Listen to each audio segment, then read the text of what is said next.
Okay, so I don't really know what this video is yet because I haven't filmed a majority of the footage I'm gonna use for it yet. So for context, it's about 4:37 in the morning right now. I haven't slept, in case you can tell by my massive fucking eye bags. The fact that I'm talking very, very quietly. But yeah, it's about 4 in the morning, and it's about 4:40 in the morning, and I'm sorry, I can't think. I'm kind of fucking delirious right now. But honestly, I'm just gonna be kind of cleaning up my mess of attic right now, and then I'm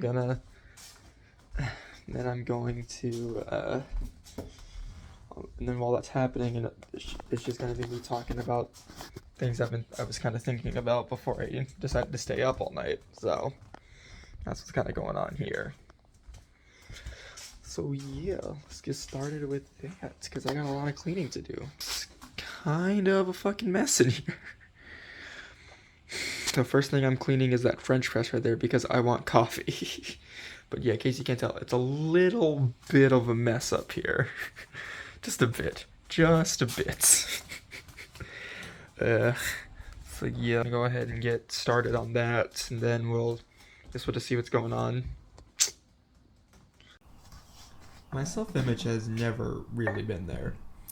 Most of my life, I've always been a fairly insecure person, which is pretty normal for someone my age, but maybe it's somewhat conceited of me to say this, but I do feel like, I guess the way I feel is somewhat different and kinda very difficult to put into words. Like, no matter how I try to express myself, I always unintentionally obfuscate my feelings by being vague or using an incorrect word, or like some other unintended method of making my feelings very, very unclear to whoever I'm talking to, or even to myself. It's either that, or whenever I do try to vent to somebody, my thoughts are always so scatterbrained that no real point gets across, and that any feeling I'm also trying to convey doesn't really get translated the way I want it to. So maybe the person I'm venting to just doesn't understand what I'm trying to say. I know this is supposed to be a pretty common issue for 18-year-olds who don't normally have their lives put together by this point, but I was always thinking that this was the age where a lot of these kinds of issues would go away, and that I would be at the point where I wouldn't be worrying about this nearly as much. That a lot of my high school insecurities would fade, and I would be a significantly more confident and secure person, someone who was a lot more sure of himself. It's really only been partially the case for me. While certainly a lot of my minor high school insecurities have faded, like say wondering what a random person in the halls thought about me, or how I felt kind of somewhat ignored through a lot of high school. Like, a lot of those have faded because now I know that, number one, in high school, walking through the halls, those people don't give a shit about you. That's pretty normal. Like, I didn't care about the people walking around the halls beside me, and they didn't care about me. That's just kind of how it went. And feeling somewhat ignored throughout that time period, that's also pretty common, I imagine. I mean, you're in a school with over 1,000 kids. Like, of course you're not going to get all the attention you'd want, especially from the adults. But still, a lot of the deeper issues from that time have still resided in me, and they do feel like they've gotten somewhat worse. Like, especially the issues that relate to a lot of deeper insecurities and to other feelings I have with people who were close to me from that time that are still close with me now. Like, a lot of those have honestly never been worse. I think maybe it's partially because I'm like a few years removed from a lot of these situations, and so now they're in perspective, or maybe I just have some remaining angst from that time that I just need to mature out of. I mean, either way, I just don't know how to feel about these residual feelings, nor do I know what to do with them. But to get back to the point I'm trying to make, all of that rambling was just me describing how I think my mind is both my best friend and my absolute worst enemy. Very much, very, very much my worst enemy. I mean, I just feel it applies to me especially, and a lot of other people as well. I'm sure many people can relate to that feeling, just being at constant conflict with themselves, not knowing whether they either love or hate themselves. I mean, it's a struggle most people will endure for, like, most, if not all of their lives. I know, it's just this strange combination of feelings that, like, once it kicks in, it just never seems to go away. It's just that lingering voice in the back of your mind that maybe you're overthinking something. Maybe it's not so bad. Maybe if you do this, you'll miss out on a huge opportunity, or just, like, something of the sort. Like, that amount of just self-doubt in yourself can really lead to so much overthinking and missing out on a bunch of opportunities. This is what I get for not cleaning. Just because you're constantly second-guessing every move you make. And I do take some solace in the fact that I know I'm not alone in this, but also a lot of times I just don't know what to do. And I mean, I know I experienced a fair amount of this during my late high school years. I mean, especially during my senior year where I was in, like, some weird paradoxical state at being at simultaneously the most confident I had ever been, while also simultaneously the most insecure. But I also just think around that time, I was the best at hiding those things I was insecure about. So it didn't reflect as much as it should have. It was one of the strangest combinations of emotions I have ever experienced in my life. I guess to further explain that and give some context, I was a competitive track and cross-country runner during high school. And I actually found a lot of security in this. That no matter what happened, no matter how bad a class was, no matter how bored I was during a lecture, no matter how much I didn't want to do my schoolwork, I always had this thing at the end of the day where I could throw all of that shit to the wind, and it was just me, my friends, and whatever workout or long run I had to do. And just to take a quick sidebar, I need to give a special shout out to a person who I won't name, but if they're watching this, you know who you are, and you helped me a lot through this time. Small child. Yeah, that was my nickname for her. Yeah, because she was small child and I was tall child. Dude, if you're somehow watching this, which I don't know how or why you would be, I didn't tell you I was making this. But yeah, if you're somehow watching this, dude, just thank you for everything you did for me through those 6 months where we were really, really, really tight friends.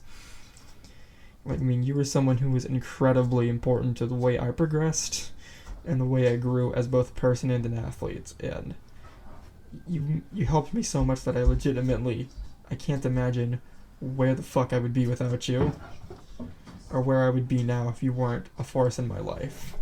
And I know I definitely fucked up a lot during our friendship, because I know I could really be annoying about my opinions. And I just really hope that didn't leave you with the wrong impression, and that I didn't make you think I didn't care, because I cared a lot. And like I said, dude, again, if you're somehow watching this, just honestly, just from the bottom of my heart, thank you. Okay, to get back to the point I was trying to make. Running was my safe haven during a lot of this time, and it helped me a lot, both physically and mentally. I mean, it made me feel better about myself in a lot of ways, and it gave me just this place to go wherever I was frustrated. And that I will always thank it for. I mean, the area where it didn't help was my body image. Because as you can probably tell from some of the footage that's been playing in the background, like the way the hoodie I'm wearing hangs off me and the way my sweatpants do, is that, like, in case it wasn't obvious, I'm quite skinny. I basically always have been. I mean, I really used to not care about it as much, but at some point during my senior year of high school, I ended up getting into, like semi into the bodybuilding scene, and then it was just like that I became hyper aware of how skinny I was. And then I became very hyper-conscious about my health and my diet. I mean, I'd already been working to improve the way I ate for the sake of getting better at running, and it certainly went a long way, but after getting into this bodybuilding scene, I ended up sort of getting into what I felt like, at least what I feel like now is borderline orthorexic territory. Like, it was fine in the beginning, because I was already running well and I had a lot of motivation to stay on top of things. And especially considering how much I was running at that time, it was really, really easy to find the motivation to do so. And that all changed pretty much right after high school. I got injured. And I went to and obviously I went to go see a doctor and a physical therapist about this, but it ended up not being much help because I could never figure out what was actually going on and what was wrong. And as you can imagine, this led to a lot of dietary issues because I kept getting very, very demotivated to stick to it. And so I would go through periods of being ultra strict and then binging